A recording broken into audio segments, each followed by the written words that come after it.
Bonjour à tous et ravi de vous retrouver pour une nouvelle émission d'Alternative en partenariat avec l'Université internationale de Rabat. Chaque semaine, vous le savez, avec des experts ou des personnalités, nous explorons l'actualité internationale, africaine, nationale, via un prisme du Sud, à travers un regard alternatif du continent notamment. Et en cette fin d'année, c'est à Rabat que je vous emmène où s'est tenu un colloque international passionnant à l'Académie du Royaume du Maroc. Lire et interpréter le sacré vers une géopolitique de l'exégèse, au-delà d'une réflexion classique sur la lecture des textes des trois religions monothéistes, la formulation invite au dépassement, à une interprétation du texte sacré, mais surtout son impact sur l'humain. Alors, organisé dans le cadre des travaux de la chaire de la géopolitique des cultures et des religions, ce colloque interroge, dans un monde traversé par des tensions identitaires, religieuses, géopolitiques, il pose une question centrale. Comment les textes sacrés sont-ils lus, traduits, interprétés et surtout avec quelles conséquences sur les rapports entre les peuples, entre les États, entre les cultures? Car les textes fondateurs du Coran à la Bible hébraïque et du Nouveau Testament ne sont pas apparus hors du temps. Ils se sont inscrits dans des contextes historiques marqués par des migrations, des échanges intellectuels, des conquêtes et des rencontres culturelles. Leur interprétation, parfois divergente, voire opposée, continue aujourd'hui encore de façonner les identités, d'alimenter les débats, mais aussi les conflits. Alors, un enjeu majeur se dessine. L'exégèse peut-elle être autre chose qu'un terrain d'affrontement? Peut-elle devenir un espace de compréhension mutuelle, de reconnaissance du regard de l'autre et même un levier, pourquoi pas, de paix et de convergence de valeurs? Comment ce colloque a-t-il répondu à ces questions? Y a-t-il répondu d'ailleurs? Peut-on aujourd'hui parler même de diplomatie des consciences? Pour en parler, j'ai le plaisir de recevoir Monsieur Fawzi Skali à la tête de la chaire des cultures et des religions à l'Académie du Royaume du Maroc et Monsieur Joseph Maïla, professeur de géopolitique et directeur du pôle géopolitique et médiation à l'ESSEC à Paris. Messieurs, bonjour et bienvenue dans Alternative. Bonjour. Plaisir d'être là. Plaisir partagé. Je vais commencer avec vous, Monsieur Fawzi Skali, pour vous affirmer que l'interprétation du sacré est toujours située et jamais neutre. Dans quelle mesure les lectures spirituelles peuvent-elles aujourd'hui contrebalancer les lectures strictement littérales? Oui, je crois que c'est véritablement l'enjeu de notre temps, c'est d'avoir dissocié en quelque sorte le texte du contexte. Et vous savez qu'au Maroc, de la pluralité des cultures et des religions est fondamentale. Elle est dans la Constitution, elle est dans la stratégie royale depuis toujours. Dans cette manifestation à son échelle.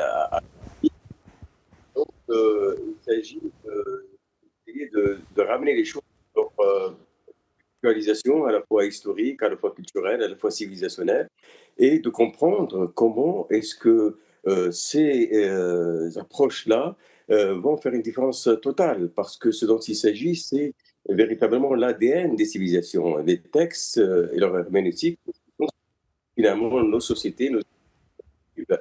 Et en cela, il faut essayer de comprendre comment ces interprétations sont constituées à travers l'histoire et de quelle façon elles ont un impact considérable. Et à partir de ce moment-là, on pourrait peut-être mieux asseoir ce dialogue beaucoup plus profond, le dialogue entre les cultures et les civilisations, sur quelque chose de beaucoup plus profond qu'on fait d'ordinaire, si on ne prend pas en compte tout ce patrimoine textuel et herméneutique fondamental.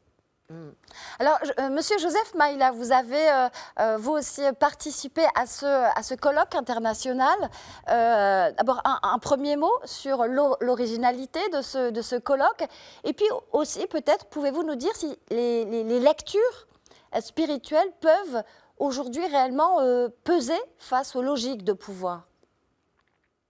Merci de m'accueillir dans cette émission, madame. Je voulais dire effectivement, à la suite de ce que vous avez dit et de ce que mon ami Fawzi Skali vient de dire, je voudrais d'abord souligner l'importance de ce colloque et vous dire très franchement et d'emblée et vraiment sans détour et sans embâche qu'il n'y a qu'au Maroc qu'une telle réunion peut avoir lieu. Parce qu'elle lie dans une espèce de, j'allais dire, de convivialité, de fraternité, et en même temps de sincérité, d'ouverture et d'approche euh, scientifique, hein, si vous me permettez ce mot du texte, des textes sacrés, véritablement une comparaison entre les types d'écriture que nous avons. Et j'ai été frappé en participant à ce colloque de voir combien les méthodes de l'herméneutique signifiant l'interprétation des textes, étaient extrêmement proches dans les trois monothéismes. Ce qui veut dire qu'au fond, la réception d'un texte qui a une vocation au-delà de son temps, puisque ce sont des textes très anciens auxquels on a affaire, au-delà de leur temps, ces textes signifient quelque chose pour nous. Ils signifient une ouverture, ils signifient une convivialité, ils signifient un partage du sacré, mais bien entendu, tout cela doit se faire dans une approche qui favorise l'ouverture sur l'autre.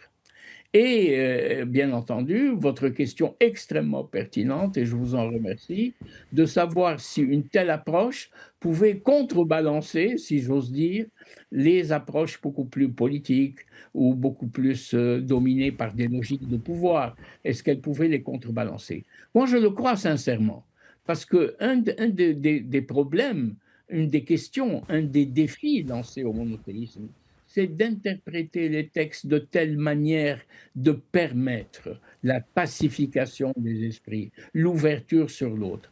Alors on peut dire que nous avons contribué à cela. Et on peut dire aussi, pour être réaliste, que c'est une goutte d'eau dans un océan.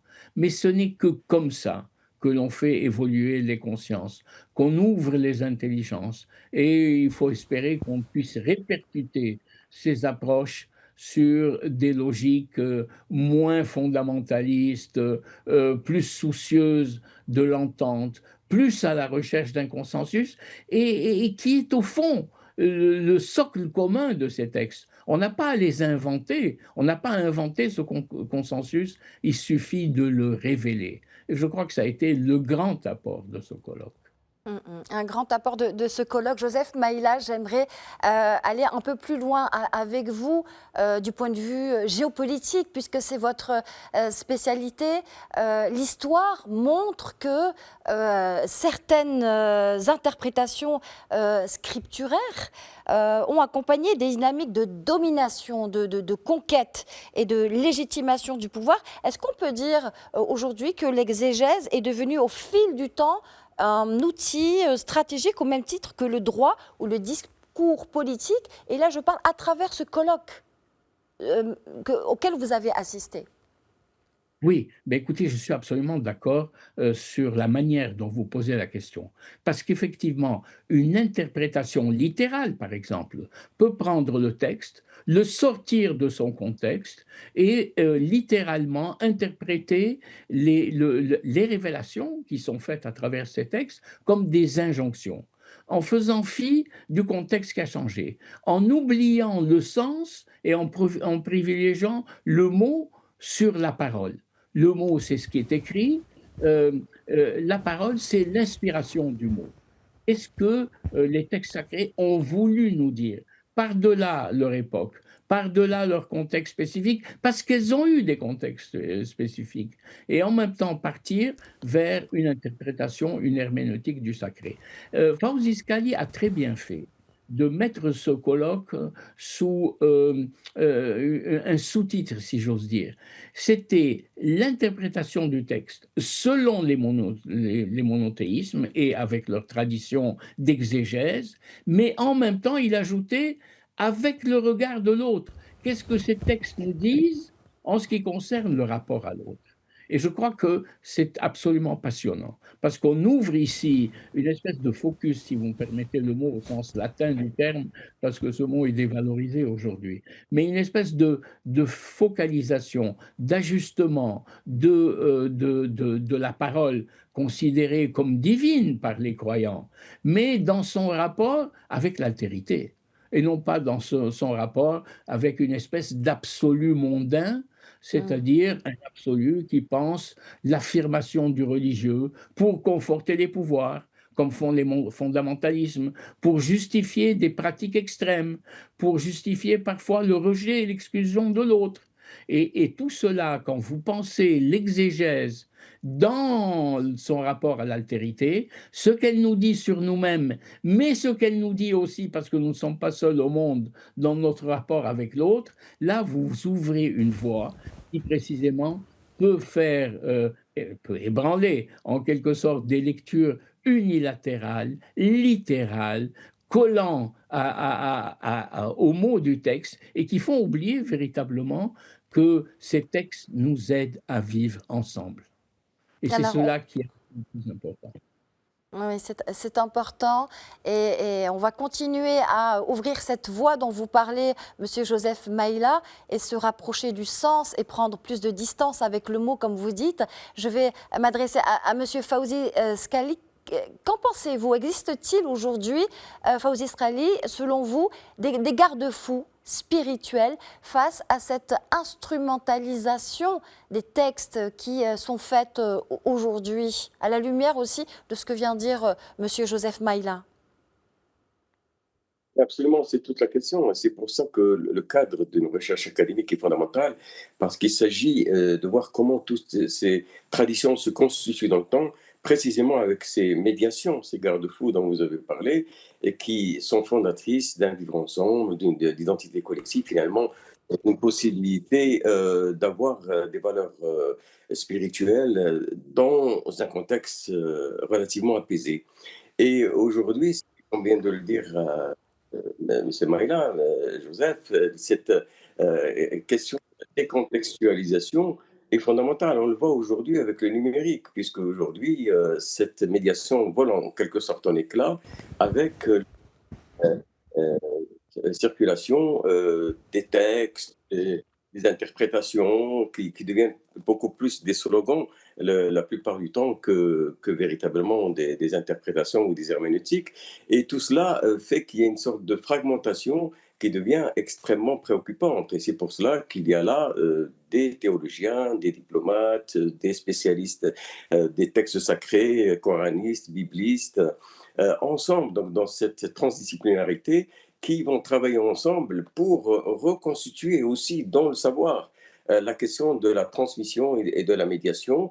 Et c'est ce qui peut permettre, je crois, d'éviter le danger qui nous menace, qui est celui finalement d'une institution totale, n'est-ce pas? Et d'une impossibilité de transmettre véritablement les significations les plus profondes et les plus spirituelles de nos traditions sacrées et spirituelles, précisément. Alors, vous parlez de danger, Monsieur Fawzi Skrali. Justement, le colloque insiste sur le rôle central de la traduction du sacré. Traduire, c'est déjà trahir, disent certains, mais c'est surtout interpréter. Comment les passages d'une langue à l'autre, de l'arabe à l'hébreu par exemple, du grec au latin ou bien même aux langues modernes, ont-ils transformé le rapport au texte et parfois au divin lui-même?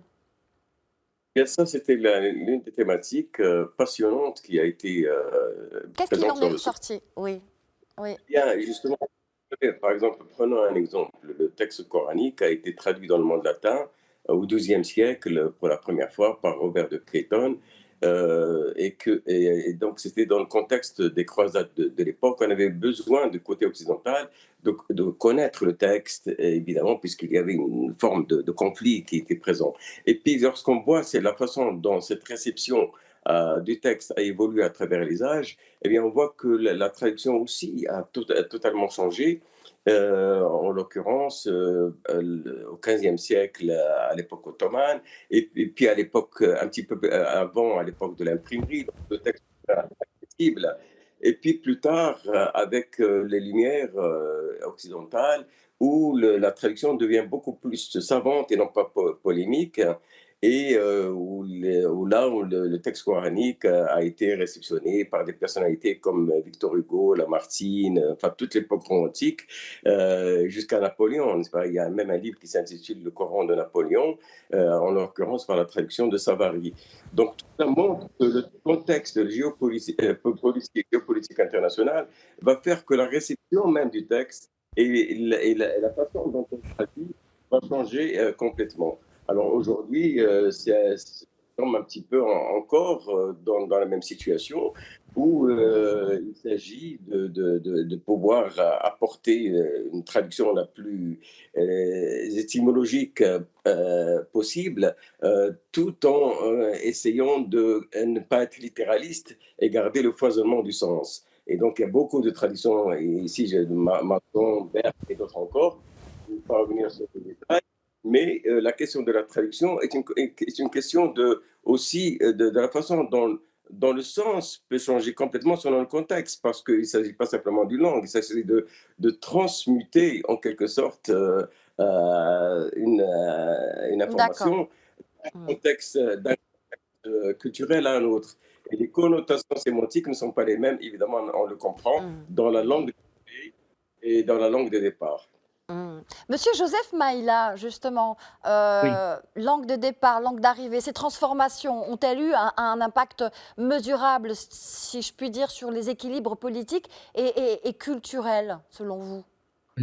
Alors, effectivement, la traduction, d'abord, que rappelait à juste titre Monsieur Scali et de manière absolument magistrale, permet de faire connaître les textes les uns aux autres. Par exemple, la Bible a été traduite de l'hébreu vers le grec, hein, 2 ou 3 siècles avant la naissance de Jésus-Christ. Mais elle a permis à la diaspora juive autour de la Méditerranée, qui parlait le grec, ils étaient hellénisés, c'était la koinia, la langue de culture de l'époque, d'avoir un accès au texte. Les évangiles ont été prononcés en araméen, mais ils ont été écrits en grec. Et il a fallu Saint Jérôme pour les traduire en latin. Donc, l'exercice de traduction est un exercice incessant. Alors, vous posiez la question de savoir si quand on traduit, on trahit.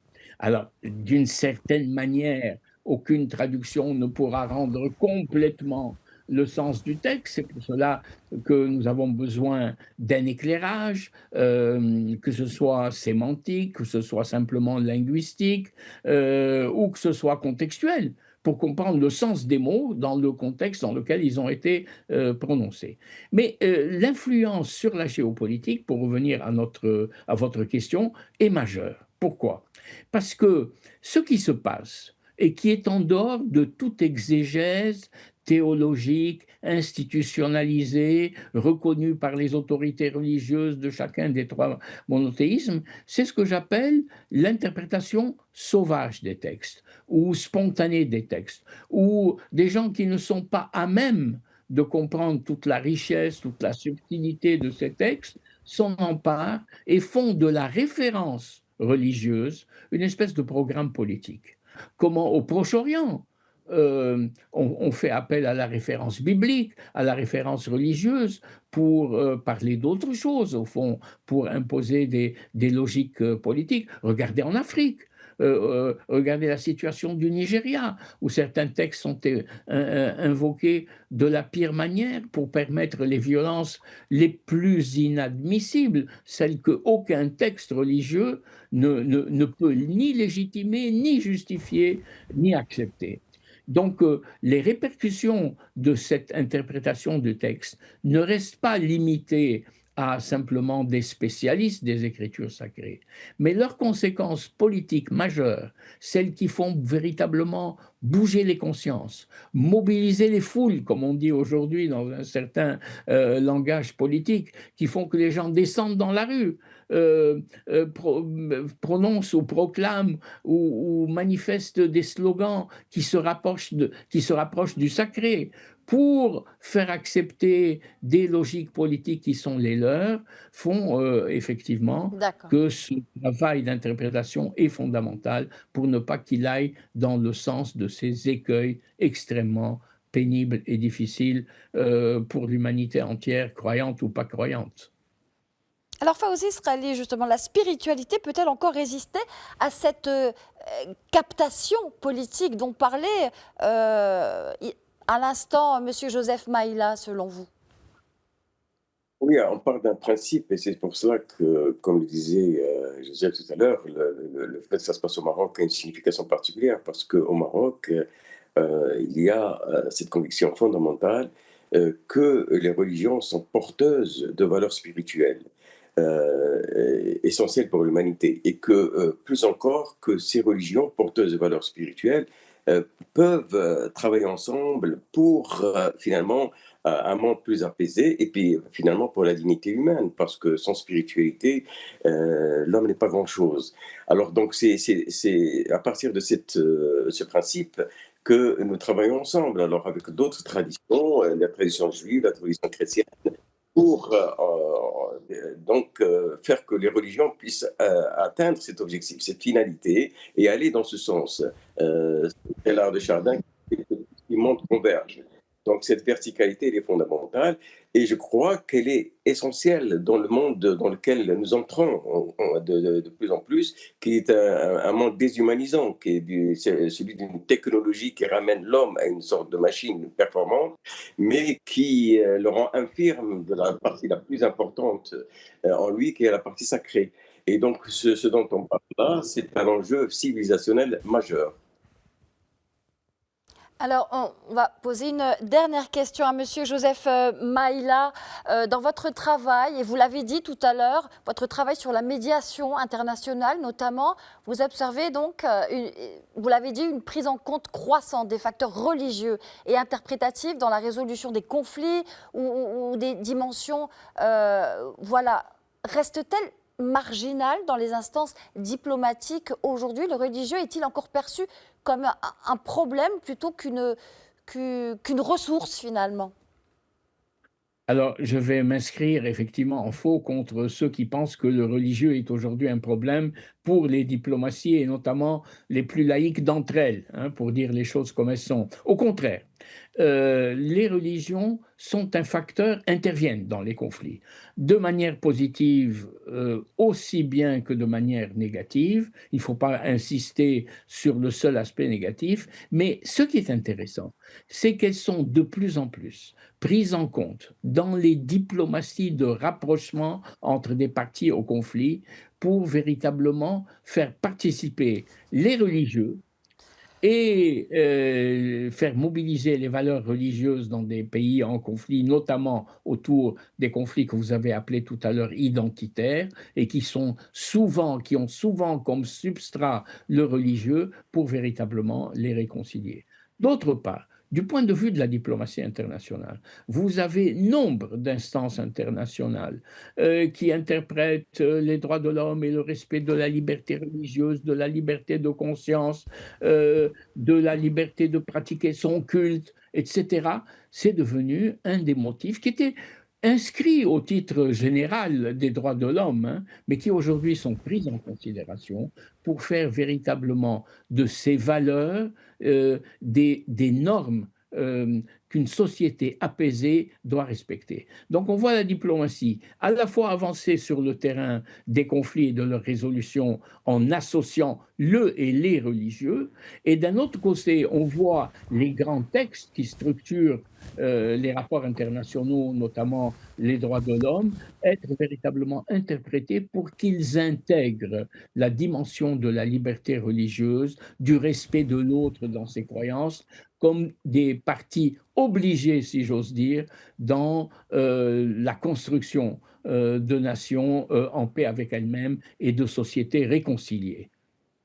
Merci infiniment, Monsieur Joseph Maïla, d'avoir participé à Alternative. Je rappelle que vous êtes professeur de géopolitique et directeur du pôle géopolitique et médiation à l'ESSEC à Paris. C'était un plaisir de vous recevoir. Mes remerciements également à Monsieur Fawzi Israeli, donc, qui est à la tête de la chaire des cultures et des religions de l'Académie du Royaume du Maroc.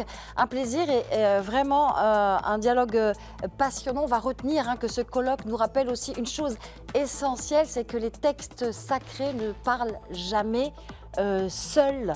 Et donc une conclusion, je crois, à cet échange.